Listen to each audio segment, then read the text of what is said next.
Salut à tous, c'est Nono et aujourd'hui on se retrouve pour une review des internautes par rapport au jeu Asuras Wrath.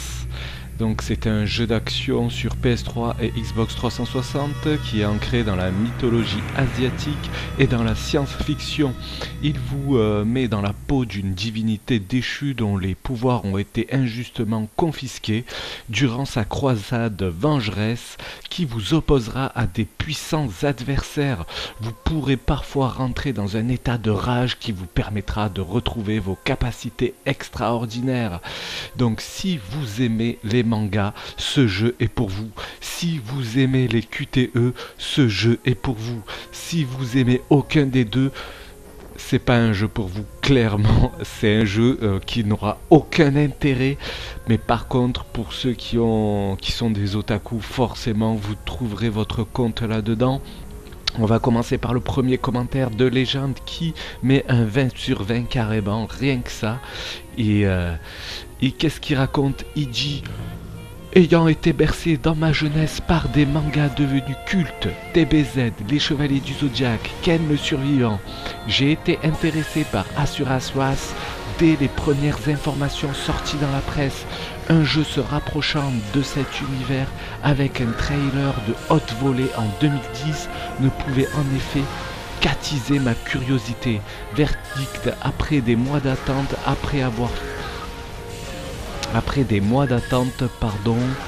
j'en ai perdu ma ligne. Après des mois d'attente et après avoir fini le jeu, scénario sympa, mise en scène dantesque, combat contre les boss jouissif, OST excellente et personnages charismatiques, pas de doute, Asuras Wrath en jette. Cependant, on ne peut que déplorer une difficulté toute relative, même en mode dieu, une durée de vie limitée et des graphismes corrects, mais loin des standards actuels.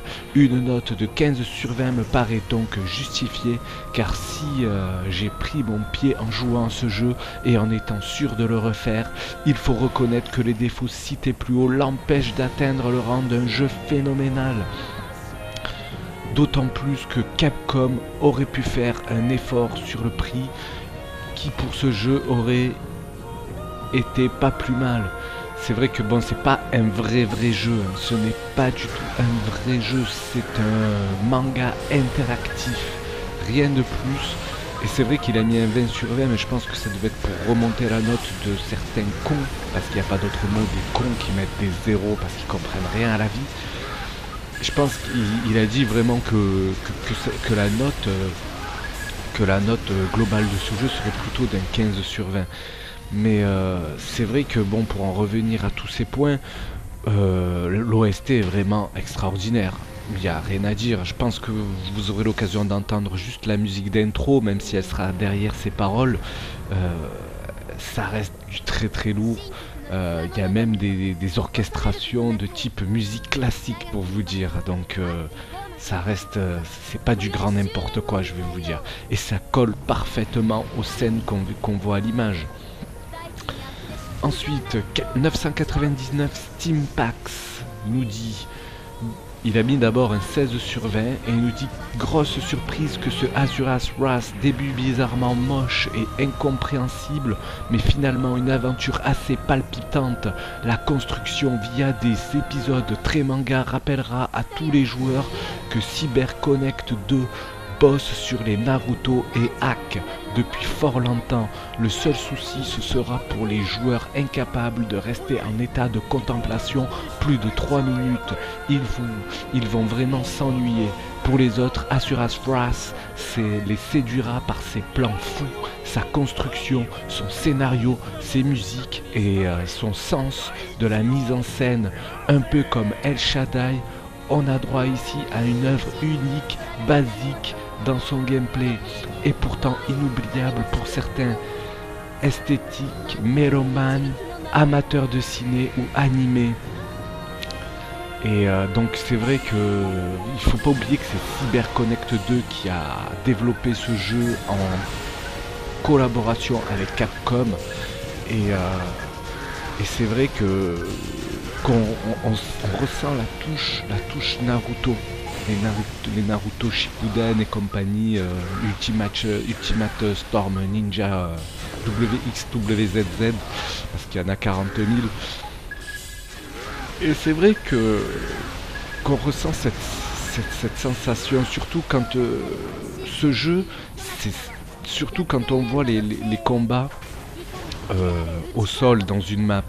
Mais ce jeu est tiré. Vous verrez pas un seul combat dans cette vidéo au sol sur une petite map justement. Donc ce jeu est vraiment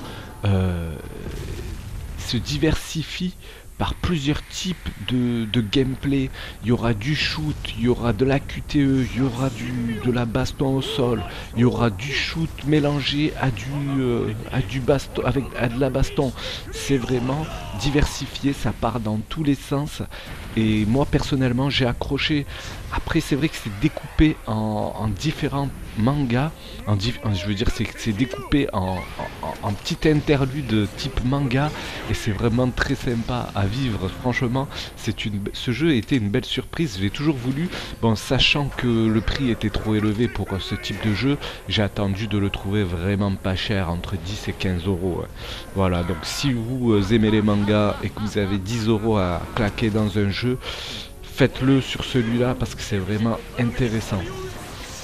Eltarine qui met un 18 sur 20.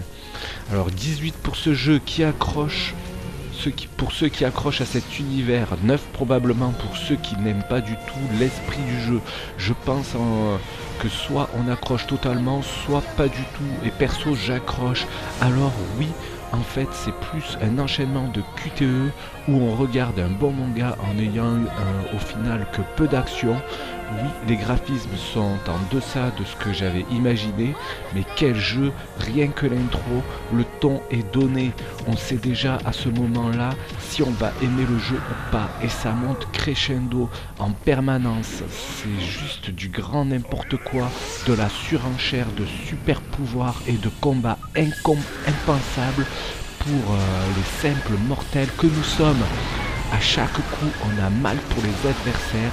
On se sent pas invincible pour autant, mais quand le héros se fâche, aïe, aïe aïe aïe. Bref, un jeu à posséder pour certains, à éviter pour d'autres. C'est vrai que les combats sont vraiment exceptionnels. Mais quand je dis exceptionnel, c'est jamais je pense que j'ai vu des combats aussi impressionnants qu'avec ce jeu. Donc on va essayer de trouver, il n'y a que des bonnes notes. Ah, un 12, voilà, parce que j'ai vu qu'il n'y avait que des bonnes notes. On va balancer un petit 12 sur 20 de Brax 972. Un jeu qui a beaucoup fait parler pour très peu, au final, plutôt une expérience cinématographique, qu'un réel beat'em all. Des combats répétitifs et sans aucune grande difficulté. Il mérite quand même la moyenne pour des cinématiques de toute beauté et une histoire prenante mélangeant science-fiction et mythologie asiatique. C'est vrai qu'on est vraiment dans de la SF, vous verrez dans la vidéo que vous êtes en train de voir à l'heure actuelle, en ce moment même plutôt. Il y a des vaisseaux spatials et tout, on est vraiment dans l'univers science-fiction et en même temps c'est vraiment la mythologie asiatique qui a été prise en compte dans ce manga, j'allais dire, dans ce jeu manga plutôt. Donc les personnages sont vraiment très charismatiques, hein. C'est pour ça que j'ai voulu mettre la vidéo d'intro de ce jeu, parce qu'on a une présentation de tous les personnages, des 8 gardiens célestes. Et franchement, c'est vraiment des personnages très charismatiques, que ce soit au niveau du chara-design, que ce soit au niveau de leur pouvoir, au niveau du doublage, parce que le doublage, qu'il soit américain, anglais, je veux dire, ou japonais, il est d'une très très grande qualité. Russman qui nous met un 18 sur 20, et qu'est-ce qu'il nous dit? Ayant été bercé dans ma jeunesse par des mangas cultes, mais je l'ai lu déjà. Oui, en fait il y en a un, j'ai été intéressé par un dès la première ça a déjà été dit je pense, hein. Dondo Flamingo, 17 sur 20, j'ai bien aimé l'histoire, les personnages, les graphismes, on sent bien la rage d'Asura, on se met vraiment à sa place, et il m'est arrivé de verser une larme lors d'une scène que je ne citerai pas, juste pour ne pas spoiler. Je suis juste déçu que la véritable fin soit vendue en DLC, mais bon, j'aurais dû m'y attendre avec Cashcom. Cashcom, c'est la première fois que j'entends ça, elle est forte, c'est la Capcom. Et oui, Capcom, Cashcom, les rois du DLC payant, les rois du DLC à 2 balles, les rois des personnages payants dans les jeux de baston, les rois de l'arnaque, les rois de l'argent, les rois du Cashcom. Tout à fait. Furuichi Takayu qui met un 16 sur 20. Asura's Wrath, ce jeu est magnifique sur le niveau des graphismes et du son, avec une aventure époustouflante, avec les DLC et la vraie fin qui est juste magistrale, pour vous dire que j'ai surkiffé ce jeu. Asura's Wrath donne un petit côté Naruto DBZ. Il faut quand même lui donner le reproche de beaucoup trop miser sur les cinématiques, malgré qu'elles sont excellentes. C'est vrai que moi, vous me faites un jeu à la DBZ comme ça, mais j'achète tout de suite un jeu à la DBZ. Vous me faites Senseiya comme ça, quoi. Parce que Senseiya, franchement, le dernier, je l'ai pas. Là, le dernier qui est sorti, là, comment il s'appelle, le Brave Soldier. Franchement, mais j'ai vu quelques vidéos dessus. Si c'est juste pour faire des jeux de combat, si c'est juste pour faire des combats, ça sert à rien. Franchement, ça sert à rien. Il n'y a aucune scène cinématique. Mais on n'a droit que des images et des textes. C'est une honte. Sachant que Dims, avant ça, avait fait du Budokai, un jeu exceptionnel pour moi, car il y a vraiment des cinématiques extraordinaires dans ce jeu, ainsi que le Budokai 3, qui pour moi, qui au niveau technique est vraiment le plus intéressant de la série. Je me dis, mais merde, pourquoi avoir fait un Senseiya comme ça? C'est pas possible. Donc Dims, arrêtez vos conneries aussi. Prenez l'exemple un peu de CyberConnect, qui fait des scènes cinématiques de malade. Oh, on a un 18 sur 20 de Maël X qui nous dit: moi qui m'attendais à être comblé, c'est le cas. Niveau graphisme, rien à dire, les personnages sont charismatiques, les effets sont sublimes, mais un petit bémol pour l'environnement. Toujours le même problème avec CyberConnect 2 comme les Naruto Storm. Mais non, c'est top.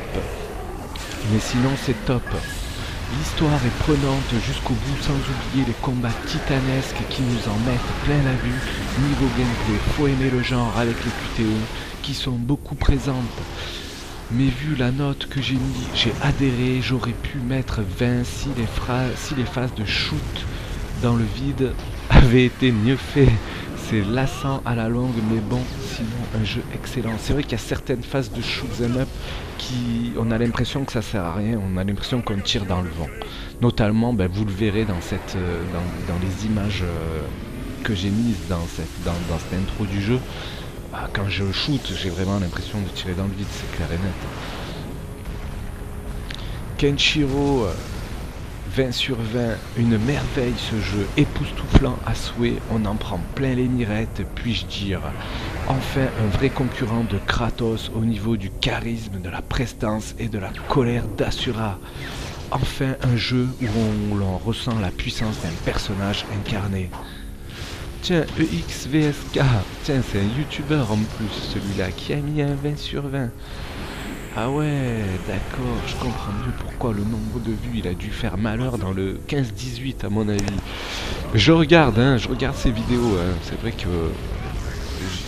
j'aime bien les regarder. Hein. J'aime bien les regarder parce que il est quand même décalé. Qu'est-ce qu'il nous dit EXVSK justement, hein, le très grand youtubeur? Il a mis un 20 sur 20 d'abord, hein, qui est pour moi la note qui n'existe pas. Une note incompréhensible, hein, la perfection n'existe pas dans ce monde, sachons-le tous. Donc qu'est-ce qu'il nous dit? Il nous dit des personnages dantesques, un scénario et une mise en scène hallucinante, un héros attachant, un minimum de gameplay et une bande son épique. c'est ce qui résume mon ressenti sur Asura's Wrath, un jeu qui n'en est pas vraiment un, mais qui possède malgré tout un incroyable pouvoir de séduction pour tout fan de manga ou de Japanimation. Vous pouvez critiquer autant que vous le souhaitez, à dire que le jeu est vendu trop cher alors que je l'ai acheté 51,9€ sous blister, ou qu'on s'emmerde dedans. Vous aviez été prévenu, vous avez eu les previews et même la démo pour vous faire une idée de ce jeu. Alors au lieu de regretter vos malheureux euros déboursés pour ce qui est pour un grand nombre de personnes une œuvre d'art, prenez-vous-en à vous-même. Certains parlent d'arnaque, mais je préfère encore acheter tous les DLC d'Asura's Wrath 10 fois s'il le faut pour encourager CyberConnect 2 plutôt que de foutre de l'argent dans une pompe à fric comme Activision. 20 sur 20 pour remonter la note d'un jeu incompris et qui est descendu injustement, alors qu'Heavy Rain, lui, qui à mon sens est encore plus un film interactif, est un summum d'un non-gameplay comparé à Asura's Wrath. N'a rien subi. C'est vrai, la comparaison avec Asura's Wrath, avec je veux dire Heavy Rain est très forte, parce que Heavy Rain n'a pas eu trop de polémique, alors que Asura's en a reçu énormément, c'est pas faux. Dark Kong qui met un 18 sur 20. Asura's Wrath est loin d'être un jeu comme les autres. Oh là là, mais là, tout à fait, c'est un jeu pas comme les autres, mais je vous laisse là-dessus et je vous dis à bientôt, vous avez eu mon avis, et à bientôt pour une nouvelle review des internautes.